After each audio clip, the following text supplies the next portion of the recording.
மயிலாடுதுறையில் போக்குவரத்து போலீசாருடன் தகராறு செய்து போக்குவரத்துக்கு இடையூறு ஏற்படுத்திய இளைஞரை சட்டம் ஒழுங்கு போலீசார் அடித்து உதைத்து இழுத்துச் சென்றனர். நாகை மாவட்டம் மயிலாடுதுறை மணிக்கூண்டு அருகில் போக்குவரத்து சப் இன்ஸ்பெக்டர் செந்தில்நாதன் வாகன சோதனையில் ஈடுபட்டார். அப்போது இருசக்கர வாகனத்தில் வந்த சேர்ந்தமங்கலத்தைச் சேர்ந்த மணிமாறன் மற்றும் கனிவண்ணன் இருவரையும் மறித்து விசாரணை நடத்தினார். மது அருந்தி வந்த இருவர் மீதும் டிராபிக் சப் இன்ஸ்பெக்டர் செந்தில்நாதன் வழக்கு பதிவு செய்தபோது மணிமாறன் ஆட்சேபம் தெரிவித்தார். இதைத் தொடர்ந்து போலீசார் மணிமாறனின் சட்டையை கழற்றி நடுரோட்டில் தாக்கியதாக கூறப்படுகிறது. இதனால் ஆத்திரமடைந்த மணிமாறன் போலீசாரிடம் தொடர்ந்து கடும் வாக்குவாதம் நடத்தினார்.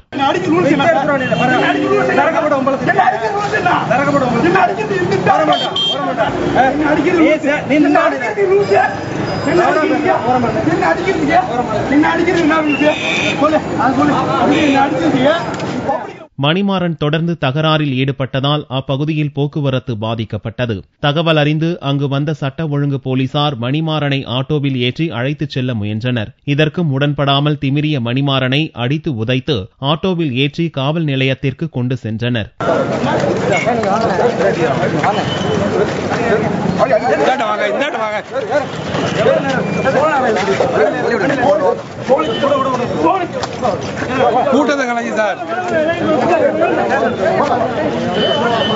போக்குவரத்து போலீசாரை பணி செய்ய விடாமல் தடுத்ததாக மணிமாறன் மீது மணிக்கூண்டு போலீசார் வழக்கு பதிவு செய்து கைது செய்துள்ளனர்.